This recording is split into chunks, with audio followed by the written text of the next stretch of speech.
non-homologous end joining. If MRN and CTIP win, we go homology-directed repair because MRN and CTIP initiate resection.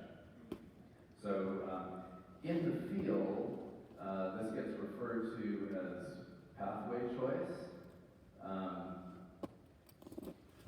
I sort of, I don't know, I'm not a big fan of the terminology because it implies a thought process that obviously doesn't exist.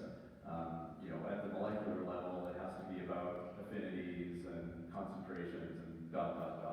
So I think choice is a little bit of a misnomer, but at any rate, just to, I guess, encompass the idea that there's more than one pathway and that you can promote one or the other by the activity of either COO or MRN. Okay, so once we've started resection, we become committed to this recombination pathway, and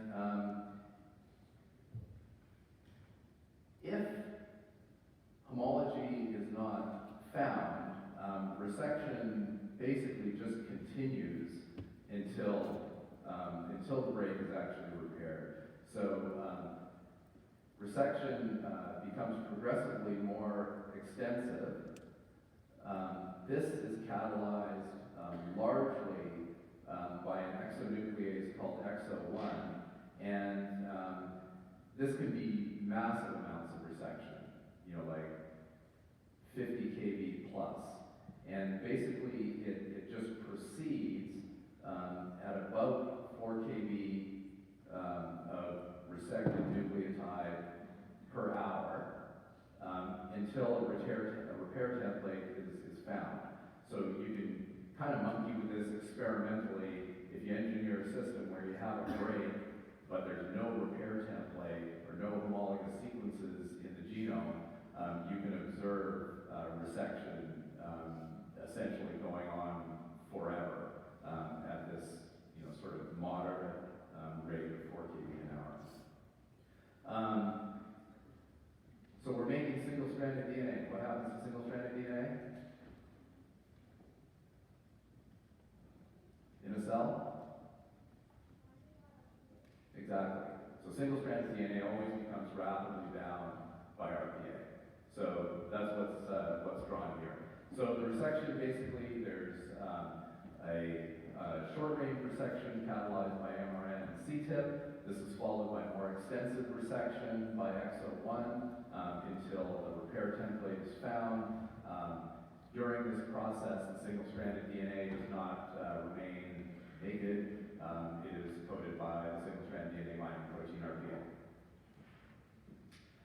Okay, so the RPA thing kind of presents us with a problem.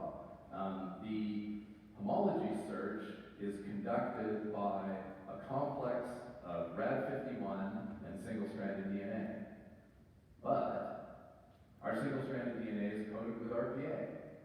So on the one hand, we've protected the single-stranded DNA, but on the other, we have now prevented the access of our recombinase, Rad51, to the single-stranded DNA template that it requires. So Rad51 is what ultimately catalyzes pairing between this 3' single-stranded DNA and the repair template. And this reaction is referred to as strand invasion. And so as I alluded to, the first sort of part of the game is you have to replace RPA on the single-stranded DNA with Rad51. And in order for this to happen, an accessory protein called BRCA2 is required. BRCA2 as a protein is relatively well known because human mutations in BRCA2 are extremely strongly associated with breast and ovarian cancer. So, familial ovarian that results from a BRCA2 mutation. The mechanistic sort of level of the missing function there is that BRCA2 mutants are defective in double-strand break repair, and that is why they have a strong propensity to develop cancer. Okay, so BRCA2 promotes the formation, basically the exchange of RPA for RAD51. And so now you have on the single-stranded DNA end a filament of RAD51 protein. This filament is stabilized by a bunch of proteins that are referred to as RAD51 paralogs. They're referred to as that because they are similar to RAD51, but their functionality is to stabilize the RAD51 filament.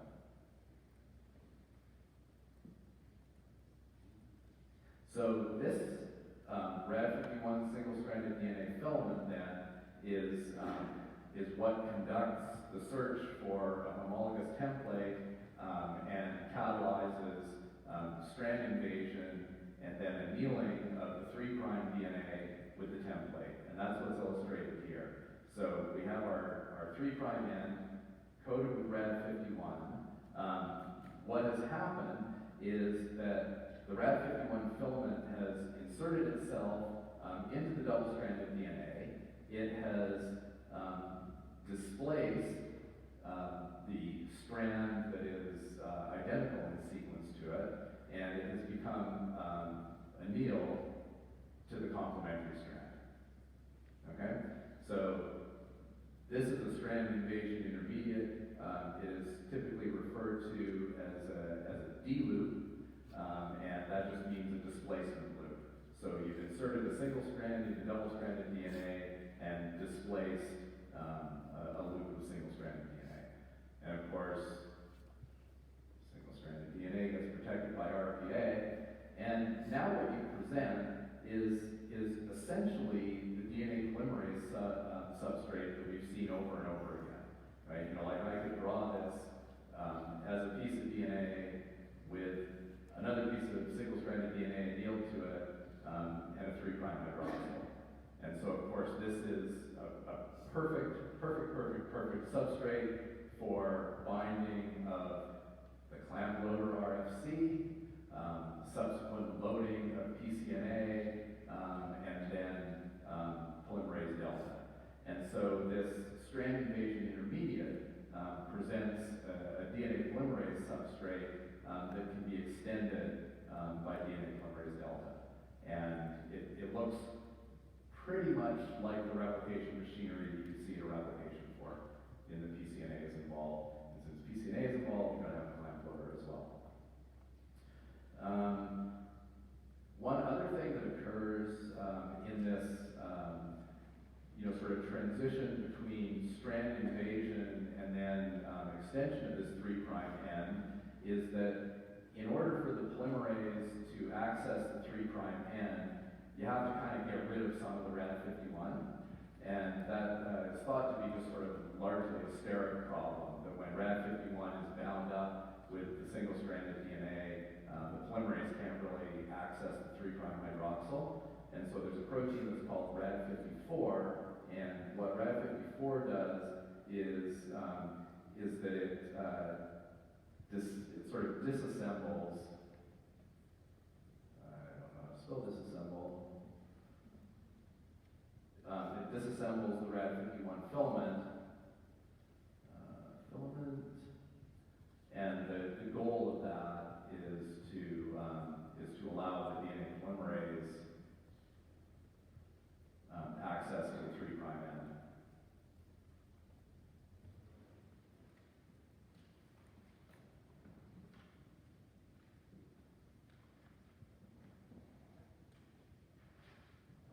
Okay, so I'm going to show you an experiment. So how do we know that BRCA2 stimulates RAD51? How do we know that that's what BRCA2's activity is? So here's kind of a cool little assay where what is provided is artificial processed double-stranded break. So this is a piece of double-stranded DNA with a big 3' single-stranded DNA tail. So that's exactly like the product of a resection reaction. And then a sort of small homologous repair template is provided. And the idea is that if this 3' end invades this double-stranded repair template, it will then become annealed to the complementary strand shown in red and will displace the other strand shown in black. And so then if you radial label the strand shown in red, you basically are moving the label from this 40 base pair DNA fragment to this, whatever it is, 160, 170 base pair, partially double-stranded, partially single-stranded entity. So that provides you with an assay for this strand invasion property of RAD51. And because, of course, you're looking for differences in size, you can separate on the basis of size using a gel, either agarose or acrylamide, and that's what's shown here.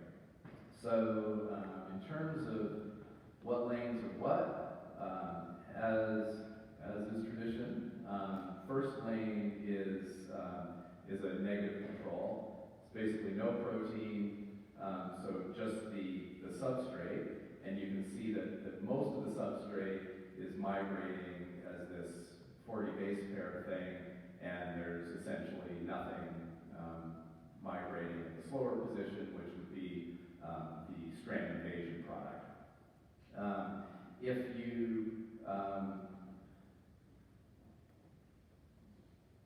If you have a reaction where there is RAD51 present, no BRCA2, but also no RPA, what you can see is that the RAD51 can very readily act to catalyze a strand invasion because there's no RPA inhibiting the RAD51 filament formation, right? If in contrast you go to lane 3, what is in lane 3 is the same amount of RAD51, no BRCA2, but it contains RPA. And the result here is that now you see very little conversion of this double strand to this strand invasion product. So you can immediately infer from this that RPA very strongly inhibits this activity of RAD51. Sort of as predicted, that if you coat the single-stranded DNA with RPA, you then prevent RAD51 from associating with it, and then RAD51 can't catalyze this strand invasion. So the rest of it is the experiment. So again, the same amount of RAD51, same amount of RPA, and then just adding increasing amounts of BRCA2. And what you can see is that as you add increasing amounts of BRCA2, we sort of restore this strand invasion functionality of RAD51. So in the presence of RPA, BRCA2 is required for RAD51 to be able to catalyze this strand invasion. So that's the biochemical evidence that BRCA2 promotes strand invasion by RAD51.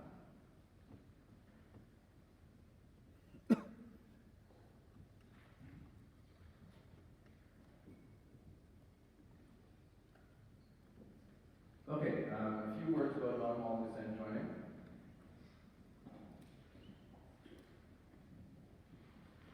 All right, so as I mentioned, with non-homologous end joining, basically we're taking a double-stranded break and we're just kind of sticking the ends together.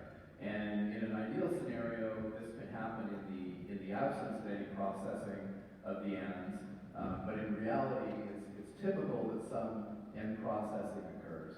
So often we sort of consider the process. In order for NH to be preferred, we have to have Q binding to the ends of the double-strand break. What Q does is it functions as a scaffold for assembly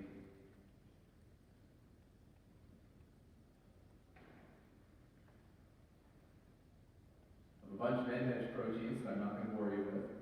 And the goal of these factors is to simply bring the two ends of the DNA together, which is referred to as synapsis here. So if the ends were either flush or had complementary overhangs, this synapsis can literally just be holding the ends together until they become ligated. In contrast, you can also have a case where you have termini that aren't necessarily ligatable, and you can still have synapsis. It just typically depends on very small amounts of homology. So there is, sort of as drawn here, some annealing and some complementarity, but this is, it's very small homology, as in like one nucleotide. So it's not like you have to conduct a search for a large homologous sequence like RAD51 would do. This is just simply allowing some annealing at the termini. And so this is referred to as microhomology. And it can be as little as a nucleotide. Again, this presents sort of a non-ligatable substrate, right? Because we have this pesky flap here. And so typically some end processing occurs. The goal of the end processing is simply to remove any overhangs. And present ligatable termini.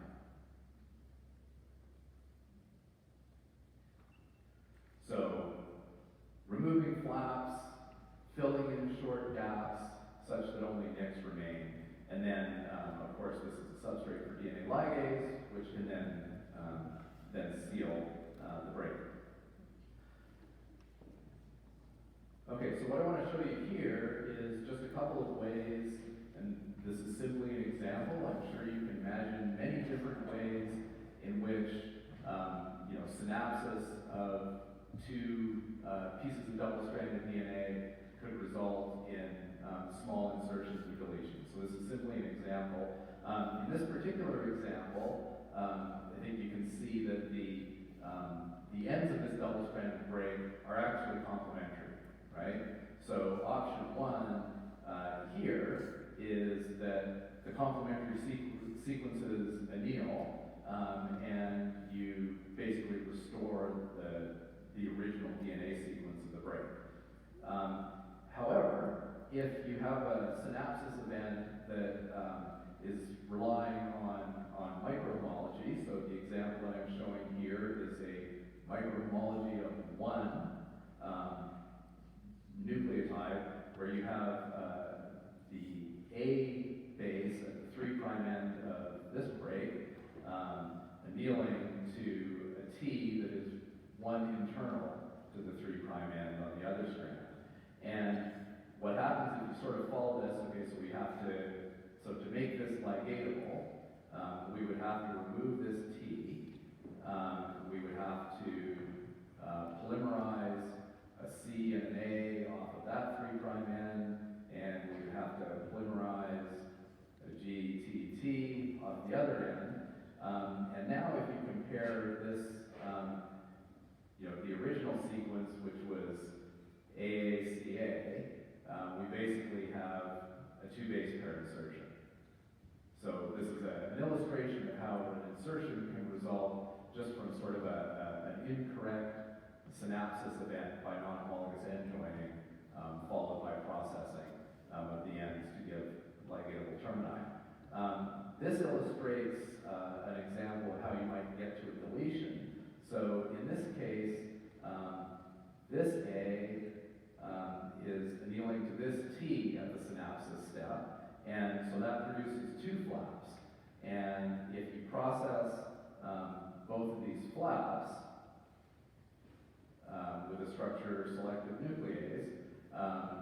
and present that with a, that then presents ligatable termini, you've essentially deleted these three base pairs, right? So the result of this compared to the original here is a three base pair deletion. So repair by non-homologous end joining can restore the original correct sequence, but it can also result in insertions and deletions. The key with non-homologous end joining is that the deletions and insertions tend to be small, right? Because they're the result of sort of this, kind of mis-synapsis sort of equation where you're having to process out small flaps or fill in small gaps.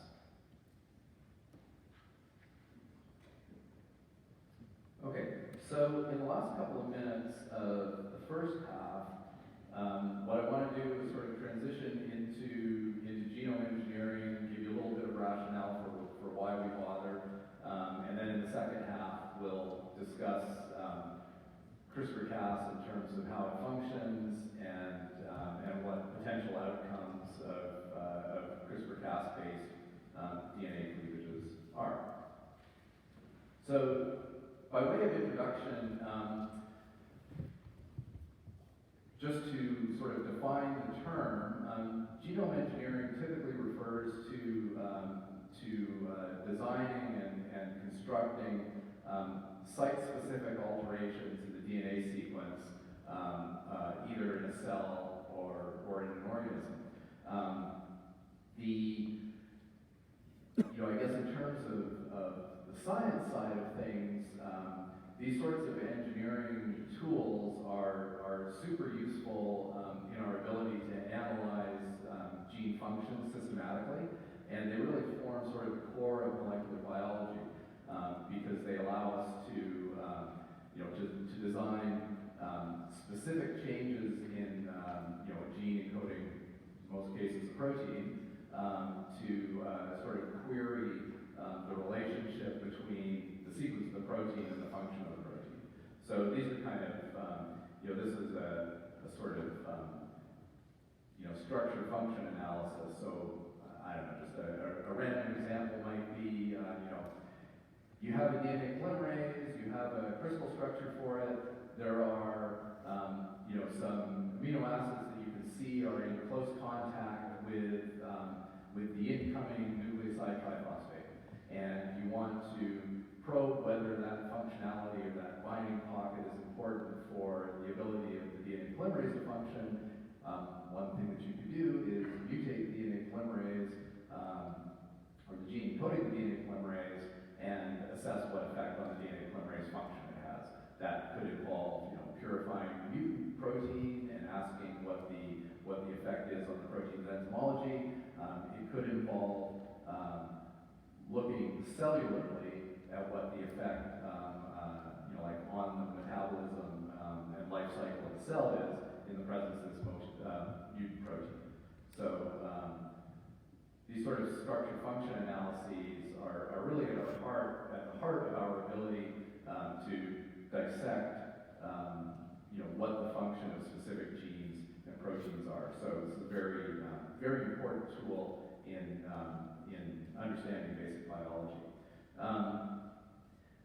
Engineering has found, sort of a useful home in recapitulating specific kinds of genome changes or rearrangements that are seen in disease states.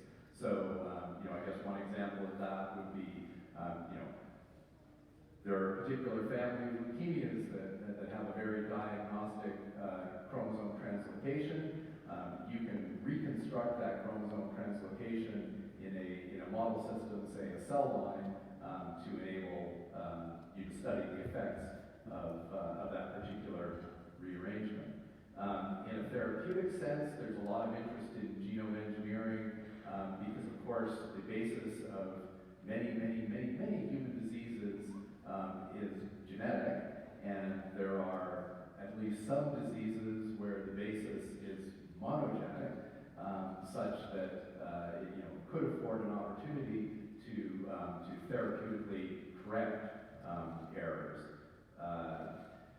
useful in engineering animal models, so making disease-relevant alterations in homologous genes in animals to create models for studying.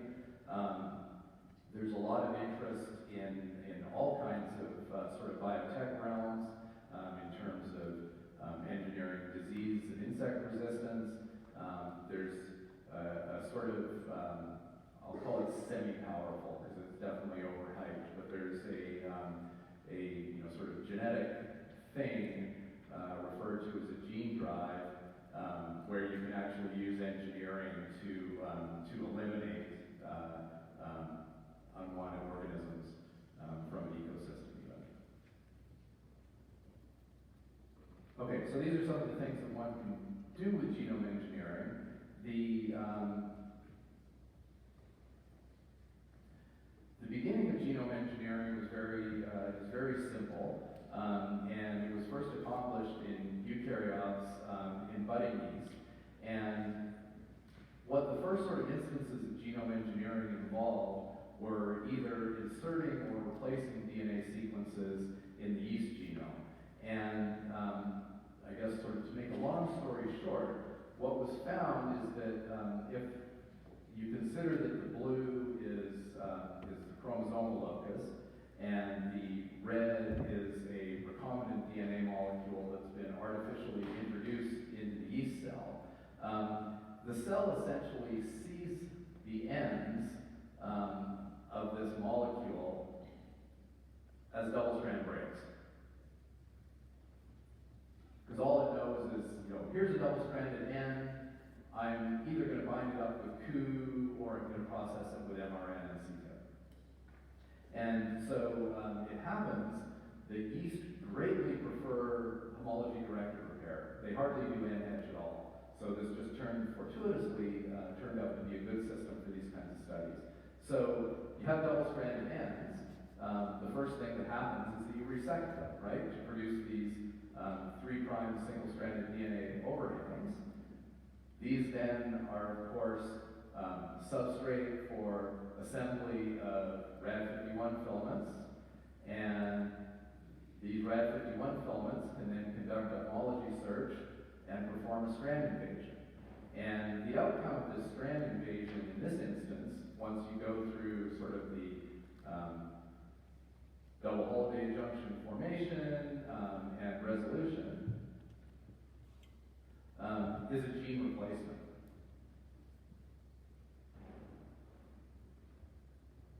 Where essentially you kind of hijack the repair system of the cell to swap, this red recombinant thing for this native chromosome locus. And so this is a super powerful technology because it allowed you to essentially alter genes and DNA sequences at will, and all it required was that you have, some homology to the sequence of interest, such that you could catalyze this strand invasion reaction. Because of course this is a homology-directed reaction. And then the second step of this in terms of improvement was if you present double-stranded ends on the incoming DNA, how about if we also present double-stranded ends on the chromosome? And so so again, this is the chromosome. If you can induce a site-specific double-stranded break, now, this is a double-stranded break. These things are double-stranded ends. Everything is subject to this 3' overhang creation, so this resection reaction. And now if there's homology, you don't even have to conduct a strand invasion because essentially you reveal sequences that can anneal. Because you created single-stranded DNA not only on the repair template, but also on the chromosome. So this reaction is what I showed you earlier, which is single-strand annealing. And what's nice about single-strand annealing is that it's a lot less complicated than sort of the whole hog homology-directed repair reaction. You don't need red 51 because there's no strand invasion, right? All you need to do is anneal the single-stranded DNA. You also don't create a double holiday junction, so there's, you don't need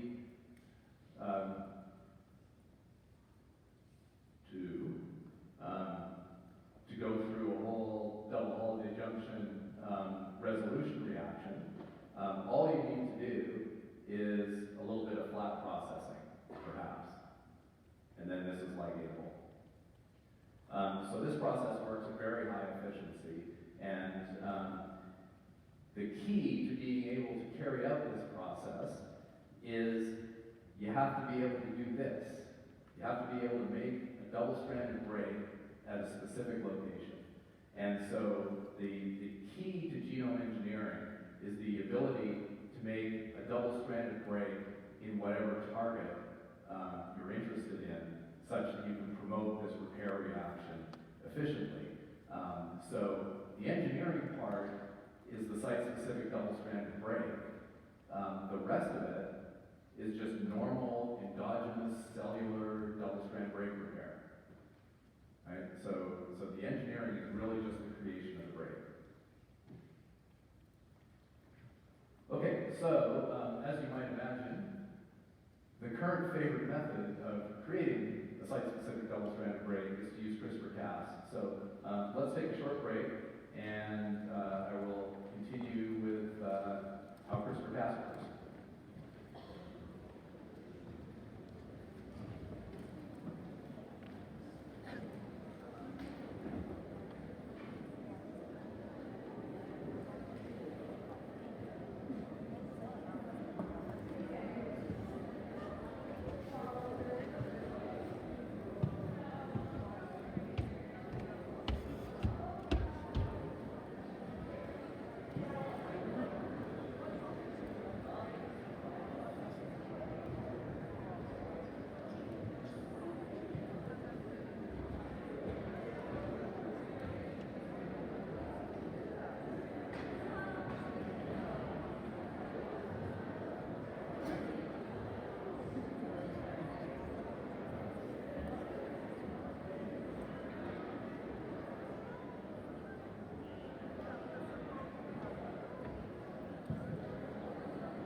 Okay, let's make some double-strand breaks.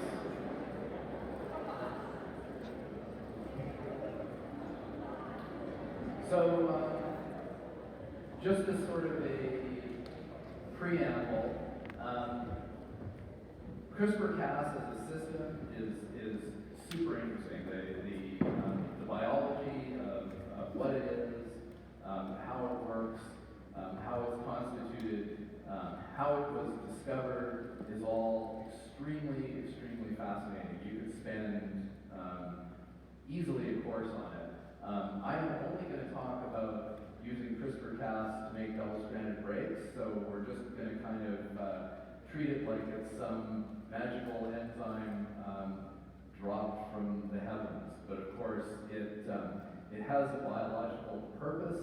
It comes from a variety of bacterial species, and in those species, it forms a sort of adaptive immune system where the bacteria generate a memory of a previous viral infection, and they use that memory to resist future viral infections. So the purpose of CRISPR-Cas is not to enable a whole bunch of venture capital. It has a biological purpose, but I guess we're going to talk more about the venture capital side of things. So, if you're interested in the biology, there's lots of good resources out there. If you want, I can point you in their general direction. The discovery is pretty interesting, and it's a good. I think it's one of many examples that makes a good case for using a certain amount of resources such that scientists can just figure out how things work, because applications tend to fall out of interesting biology more readily than they fall out of sort of directed programs. But anyway, CRISPR-Cas's most popular use is to generate site-specific double-stranded breaks. The most common CRISPR-Cas system in current use comes from Streptococcus pyogenes. So the Cas9 in this instance is often referred to as spy Cas9. Just the genus and species name for the spy. The native system has three components. They are a polypeptide called Cas9, and then two RNA species. The first is called CRISPR RNA, and the second is called the transactivating CRISPR RNA, or the tracer RNA.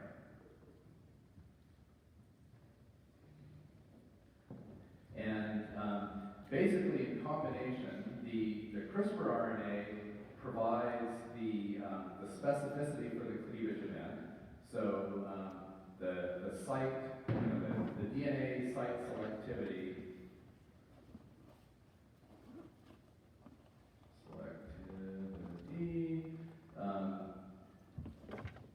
is encoded in the CRISPR RNA. The tracer RNA is largely structural. And this system has subsequently been engineered to replace these two RNA molecules with a single RNA. And this was more or less kind of done by inserting a loop here. So normally the CRISPR RNA contains this site selectivity part, which is 20 nucleotides, and is typically referred to as the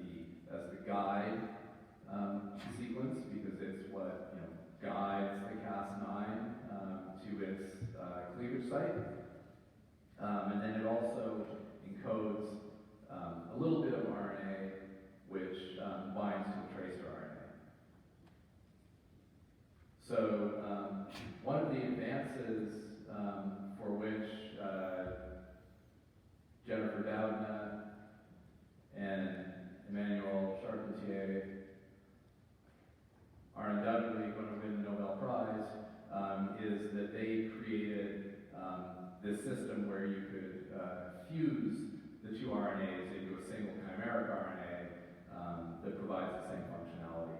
And that usually is referred to as a short guide RNA or an sgRNA. And so then it reduces a three-component system to a two-component system. And as you'll see, all that you need to do, sort of, to specify where this two-component system will create a double-strand break is you just need to monkey with the 20 nucleotide guide sequence. Because that's what specifies where the double-strand break will occur.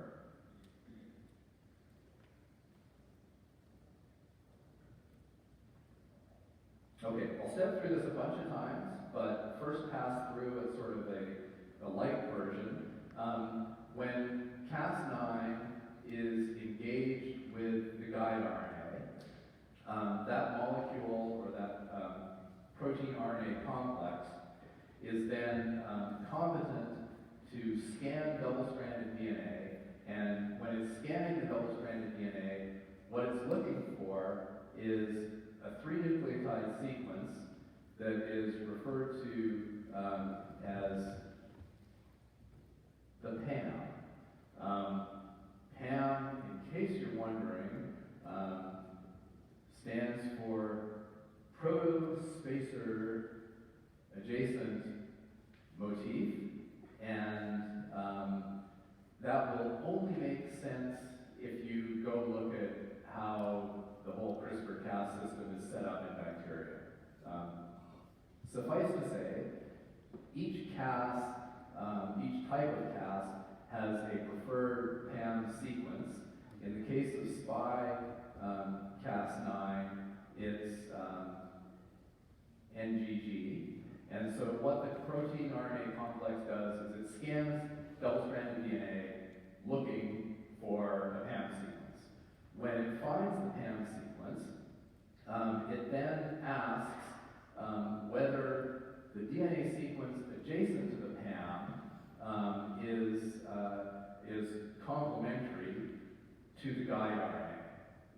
And so that's illustrated here. Once the PAM is recognized, there's this sort of querying of the adjacent DNA sequence for complementarity to the guide.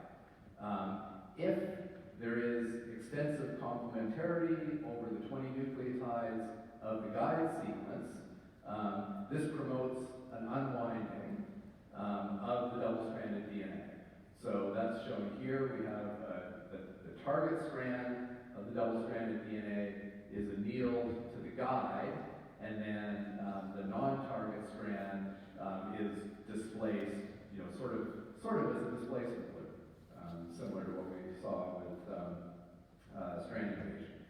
And once we arrive at this unwound structure, now the enzyme is competent to catalyze a double-strand incision.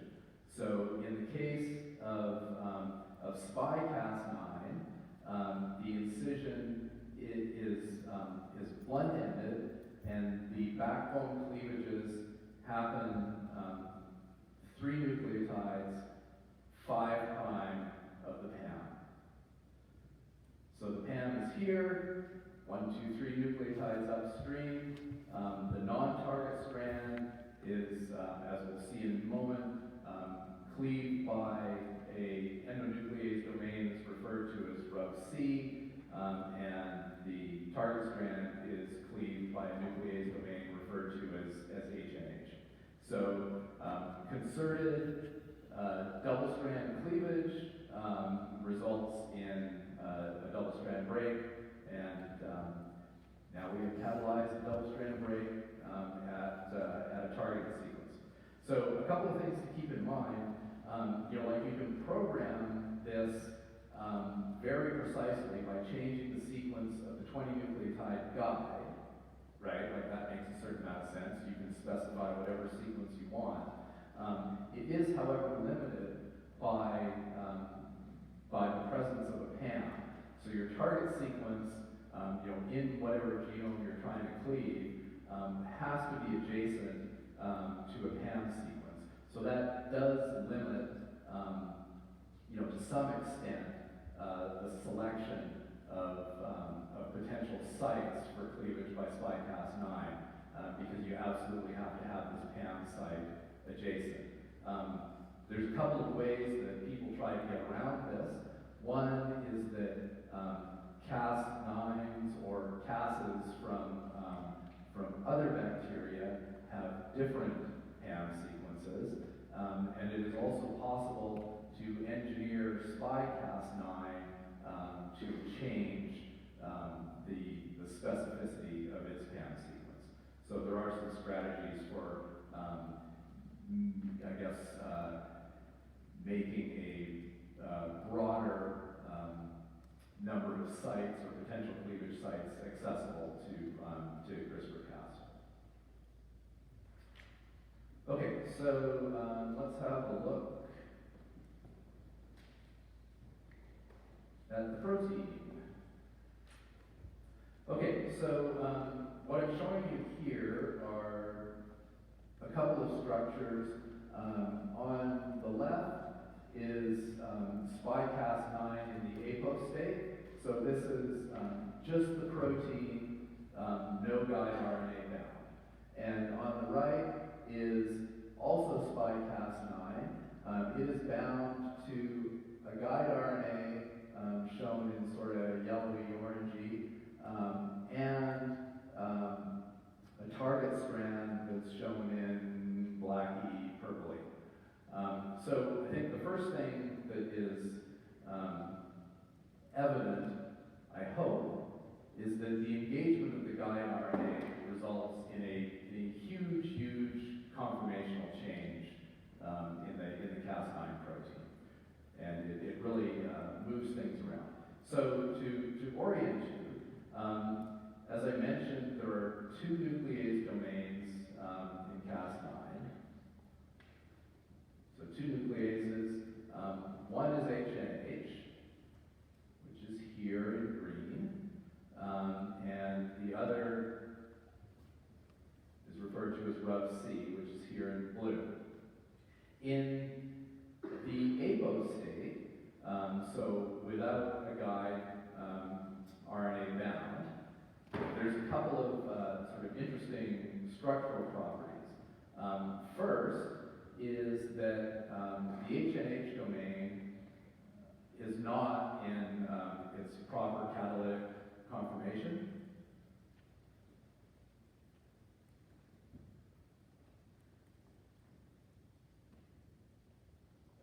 The second is that the HNH domain is actually positioned such that it inhibits the RUBC domain.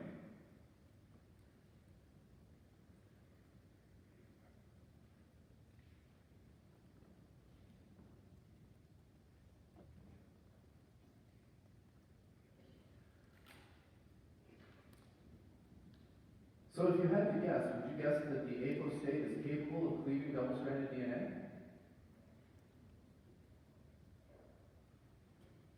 Hopefully you would guess that it is not, right? Because one nuclease is occluded by the other, and the first nuclease is not in a proper catalytic conformation. So the apostate is not competent to catalyze DNA cleavage. Third property of this in the apostate is right around here is the region that normally recognizes the PAM. So this is the PAM recognition region. And in the apo, it's largely disordered. So the other aspect of this apostate is not only can't it cleave DNA, it can't even look for a PAM, because its PAM recognition site is not in a proper ordered conformation. So that's sort of, I guess, rule one of CRISPR-Cas is that ApoCas9 is inactive. Can't recognize the target DNA because it can't scan for PAMs, because the PAM recognition region is disordered, and it's incapable of cleaving DNA.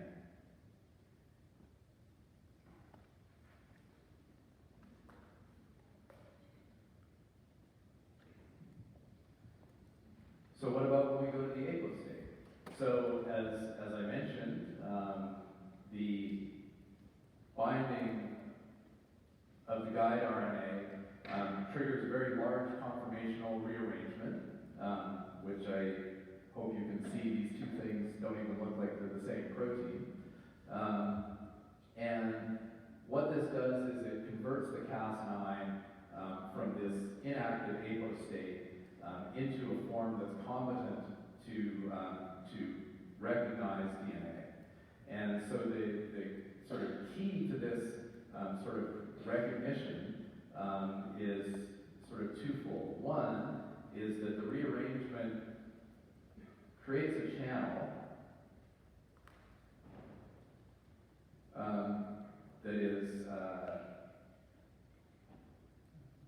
able to bind the target DNA. So the conformational change reveals this channel that binds the target DNA. It also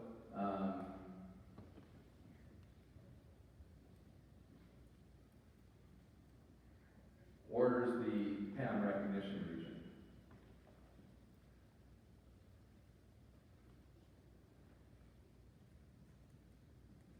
So the initial binding of Cas9 to the guide RNA allows it now to scan DNA sequences for the presence of a PAM. And this PAM scan thing is a very dynamic state. So it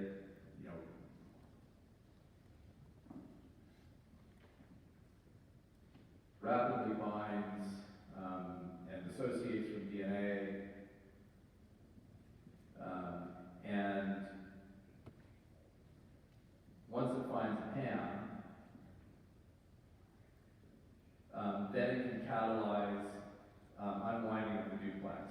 And so then that sort of makes a transition from its, I guess, search mode into destroy mode. So once it finds the PAM, target strand unwinding commences, and then you're in a position where the target strand can be interrogated as to whether it is complementary to the guide. So the goal of unwinding is the target complementary to the guide? So sort of rule 2 of CAS is, if you sort of consider the steps in which this is happening, you can't search for the PAM unless you have the guide engaged. And the sort of flip of it is that if there's no PAM in the target, you don't proceed to this unwinding step. So no PAM, no binding, or at least no stable long-term binding. Okay, so we interrogate the sequence to see whether it's complementary to the guide. If it is, it's starting to get messy. So we're complementary to the guide. We get extensive unwinding such that we have annealing over the whole 20 nucleotides of the guide. That then causes further conformational changes, and what those conformational changes do is they position the nuclease domains for cleavage.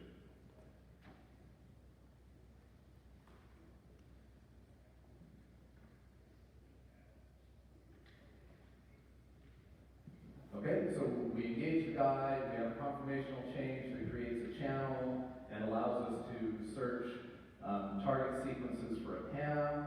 If a PAM is encountered, that promotes a further sort of conformational transition where the target sequence is unwound.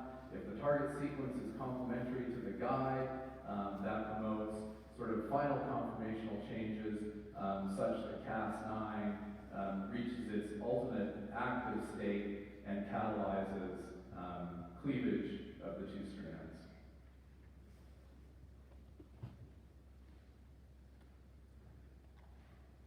Okay, so just to put this all together in sort of blob form, we start with the apo state.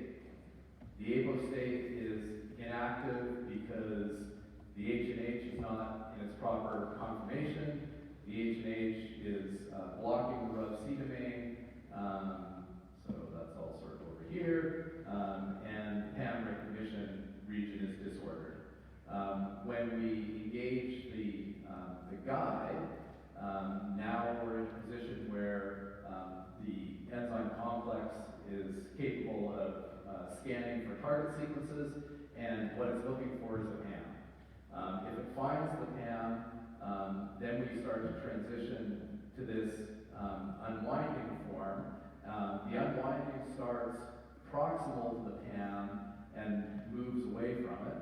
So you might infer from that perhaps complementarity closest to the PAM is most important, which it is. Once extensive unwinding occurs, we then end up in this final catalytically competent enzyme where the H and H nuclease can cleave the target strand and the RUB-C can cleave the non-target strand.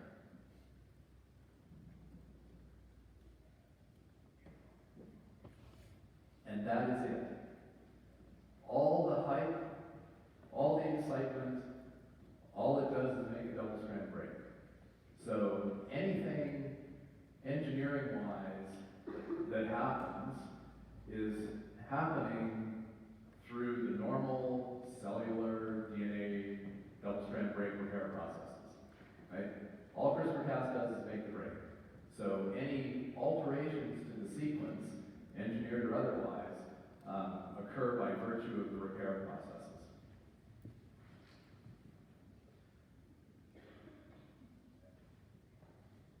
Okay, so we made a double-strand break. How can we repair it?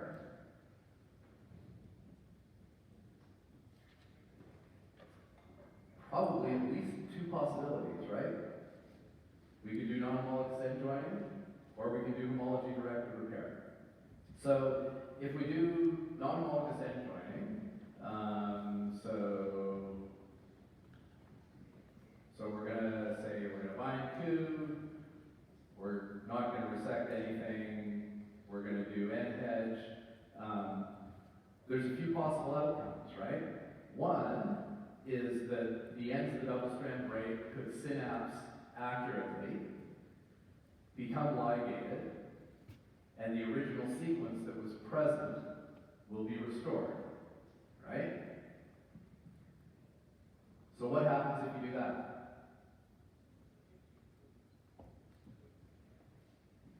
And you still have CRISPR-Cas present.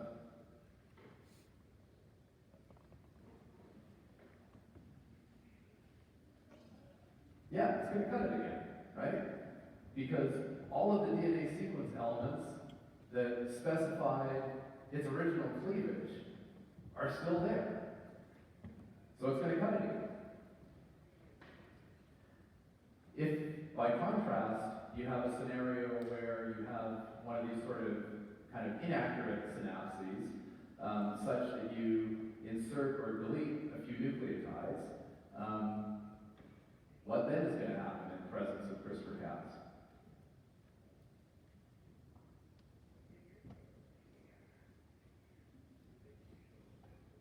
The short answer is it kind of depends, right? If you have an alteration that changes the sequence of the PAM, then it's absolutely not going to cut, because no PAM, no binding, right? If you have a small insertion or deletion that changes the sequence that the 20 nucleotide guide anneals to, you also will not recognize that appropriately, right? You'll still get the binding event via PAM recognition, but once you get this unwinding, where the sequence is queried, there'll be some mismatches. It won't be a proper match. The enzyme won't proceed to this catalytically competent state where the DNA becomes cut. So if the repair results in a sequence change,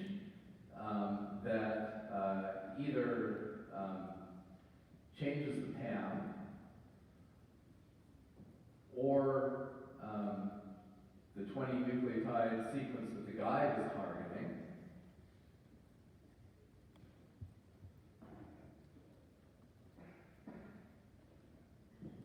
Oh, that was interesting.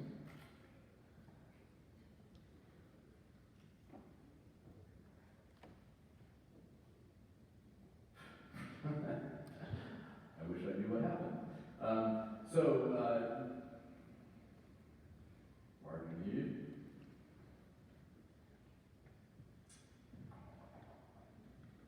There. Okay, so you get no subsequent cleavage. If you reconstitute the original sequence, you get cleavage. So this is one way in which CRISPR-Cas is used to inactivate a gene. Because if you have a cleavage event, if you repair it accurately, you get cleavage again. If you repair it inaccurately, you don't get subsequent cleavage, but the inaccurate repair has to have resulted in a sequence alteration. So a sequence alteration in which some number of bases are inserted or deleted. So if we wanted to inactivate a gene, how many nucleotides would we want to insert or remove?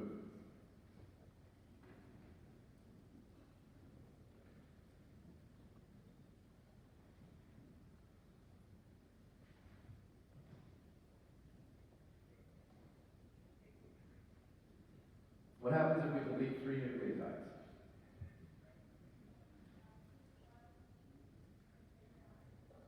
Yeah, so small in-frame deletion, 1 amino acid, probably not going to do anything, right? If you insert or delete 1 or 2, frame shift, probably some kind of truncation product, and hopefully a non-functional gene. Is there any guarantee when you go down this non-homologous end joining pathway as to what kind of deletions or insertions you're going to get? No, right? It's kind of random. And so, this whole use of CRISPR-Cas for knockouts is fraught with a certain amount of peril, because what people call knockouts aren't actually knockouts, they're gene disruptions. And so often people will try to, improve, so by way of example, here's a gene, and it's encoded by 3 exons, and you want to inactivate the gene. If I'm doing a good experiment in yeast, basically what I do is I delete the whole thing. And that is actually a knockout. If you're doing this with CRISPR-Cas in a mammalian cell, that is typically not what people do. They would say target a guide, often somewhere in the first exon, that would result in a frame shift. You still get the RNA made, the RNA gets spliced, but when you get to translation, because there's now a frame shift, you just get a truncated product, right? That's the theory. Unfortunately, there's all kinds of other stuff that cells do. They can initiate translation at internal AUGs. They can skip exons entirely. So there's a lot of monkey business that can go on. I suspect there will be some day of reckoning with a lot of CRISPR-Cas disruptions, because they're really not knockouts, they're frame shift mutations. Okay, so that is the typical road to engineering a gene knockout. What if we want to make a specific sequence change? So we're not satisfied with this randomness, or there's something really specific we want to do. So say I have a DNA sequence, and there's some codon here, and I want to change that codon from XXX to YYY, and that changes the amino acid from A to B, and I care about the B form for some reason. So it's very unlikely that you're going to get this kind of specific change by a non-homologous end joining repair event, right? You can make the break in the region that you want to change, but the outcome is going to be very difficult to control. So the way that one controls the outcome is by supplying the repair template to the cell. So in this instance, I might also transfect these cells with a recombinant piece of DNA that is, identical in sequence here and here, but now in the middle, instead of encoding XXX, it encodes YYY. And if that repair template is used by the homology-directed repair pathway, then the result is that you change the original sequence to the sequence that you've specified in the repair template. And you can specify essentially any alteration you want, right? You can,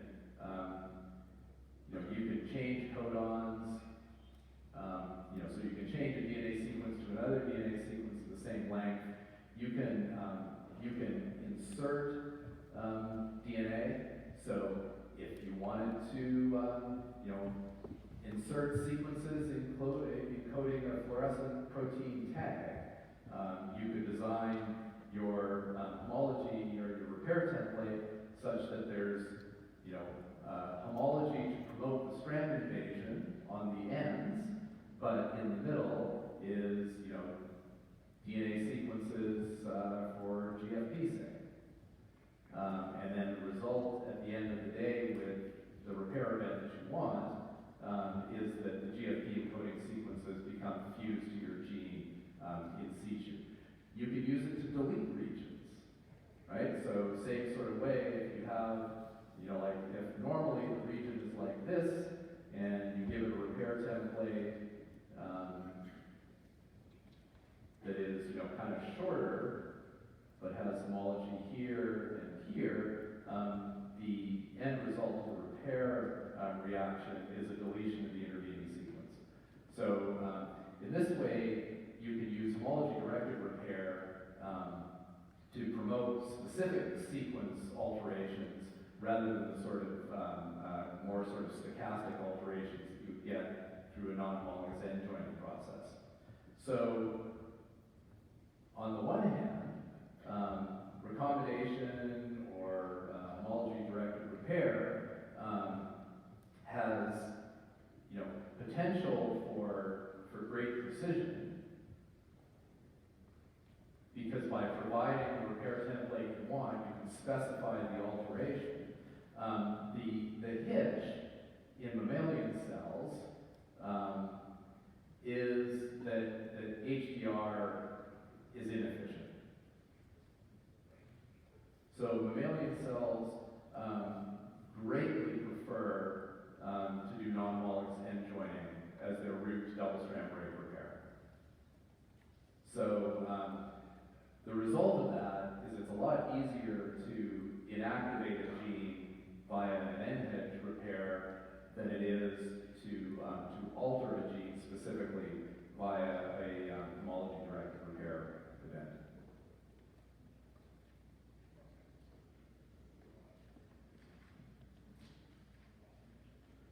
Okay, so what I want to talk about now is one sort of clinical application of doing these kinds of editing, and then I want to talk about I guess a good application and a rather misguided one from the same event. So this tale begins in somewhere in the 2000s. Actually, it sort of begins a little bit before that. And it has to do with the mode by which HIV infects human T cells. And the way that HIV infects human T cells is that it uses a cell surface receptor called CCR5 that functions in combination with sort of the major T cell surface receptor, CD4. And so most strains of HIV require CCR5 in order to enter cells. So it's cell surface receptor for a lot of HIV strains. It turns out that in the human population, there is a naturally occurring allele of CCR5 in which 32 base pairs are deleted. So CCR5, delta 32. Its allele frequency is about 1%. It depends a little bit on what human population you're talking about, but for argument's sake, around 1%. And if you're heterozygous for this, or sorry, if you're homozygous for this allele, it confers resistance to HIV infection.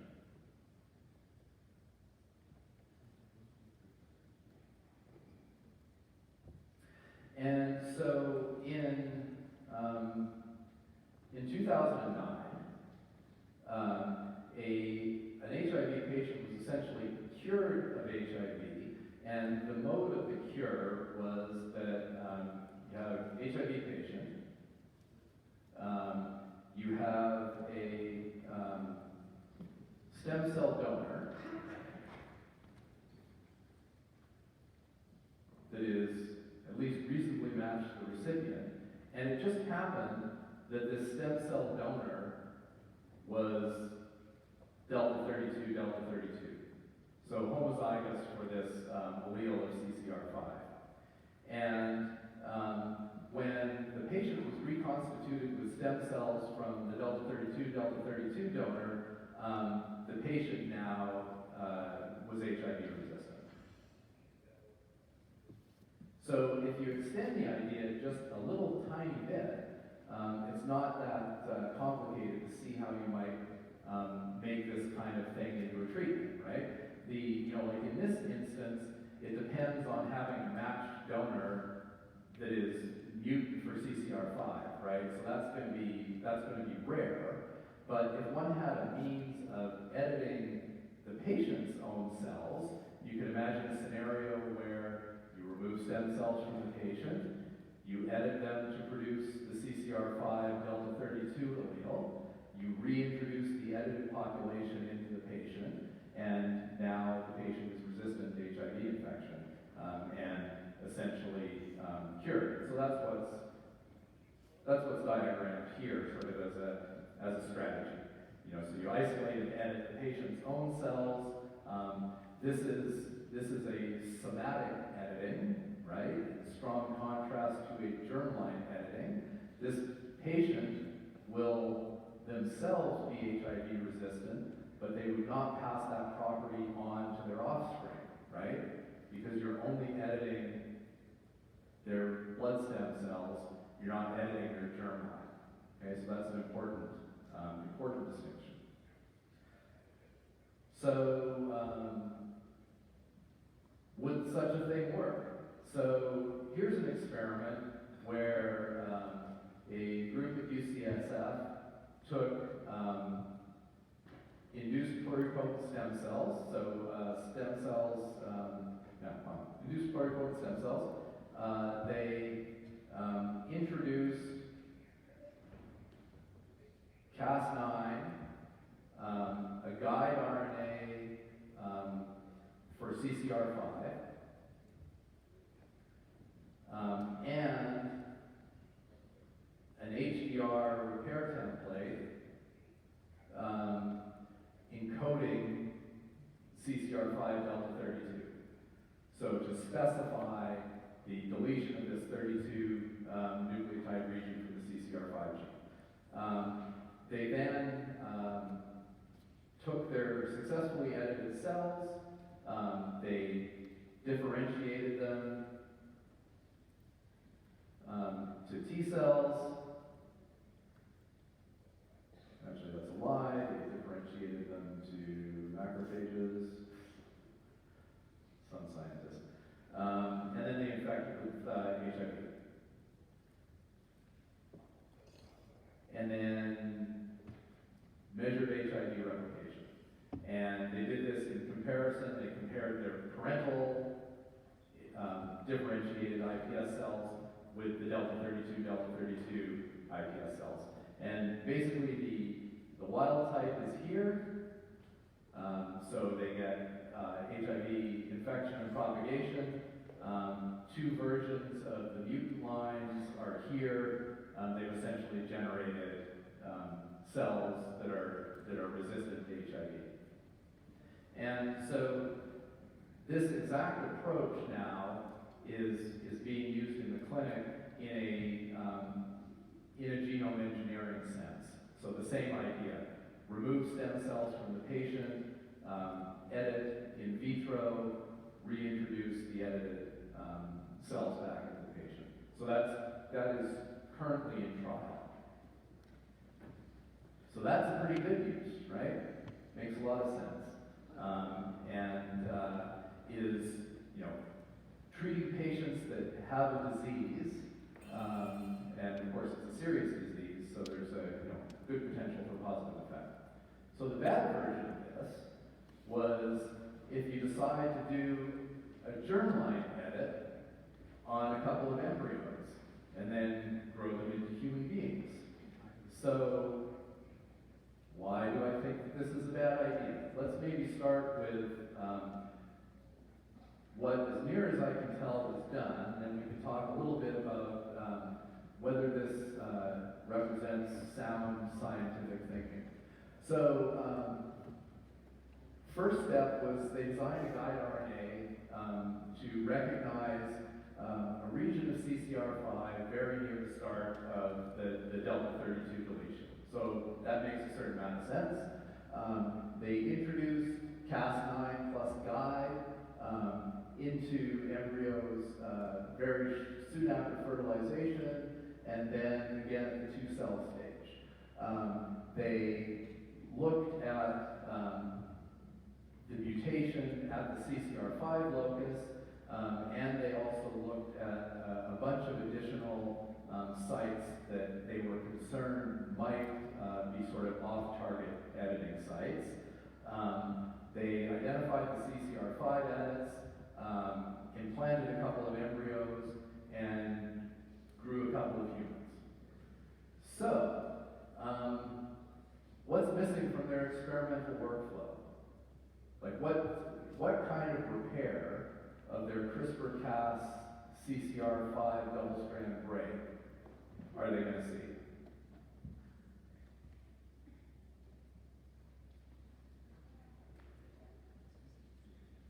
Is there any repair template being introduced here? No, right? So this is only going to be repaired by non-homologous end joining. It's only going to result at best in small insertions or deletions, and it's going to be somewhat random, right? It's entirely unlikely that they would ever recreate the delta 32 mutation by this route, right? So the approach is is flawed from the very get-go, because there's no expectation that they would get the precise mutation, delta 32, which has been extensively characterized clinically and is known to exist at a decent frequency in the human population, right? They're making what are termed variants of unknown significance. Couple of little side notes. The father of the children in these cases was HIV positive. Mother was HIV negative. So the risk to the child during childbirth is extremely low, and there's a lot of ways to avoid HIV infection. If you want to be super crass, don't sleep with dad would be one, right? So they're treating a patient that doesn't have the disease, and they're doing so in a scenario where there's a lot of better strategies for preventing the patients from acquiring the disease. And then on top of that, if you want to really be amused, the consent documents are bizarre. They basically discuss vaccination, not editing. So the consent process was totally sketchy. So, scientists occasionally think about these matters and decide what would be reasonable if we're gonna do germline gene editing. So we can kind of walk through these, right? This is from the National Academy of Sciences in the U.S. Absence of reasonable alternatives. Obviously, there were many reasonable alternatives, so we fail on that. Preventing a serious disease, like obviously HIV is clearly serious, so I think we're probably okay there. Restriction to editing genes that have convincingly been demonstrated, CCR5 is definitely an HIV co-receptor, so the target is okay. Converting genes to versions that are prevalent in the population. So this is true of Delta 32, but it's absolutely not true for some, J-random N-hedge gene edit, right? Similarly, credible preclinical or clinical data with respect to the edit, that's true for Delta 32, but again, it's not true for, for an N-hedge edit. And if you want to see what the actual edits look like,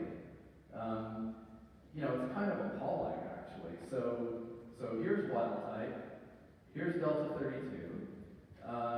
This is one of the kids, 15 base pair deletion, homozygous. What's the effect of the 15 base pair deletion going to be? Well, the first answer is, who knows, right? Because the variant's never been studied.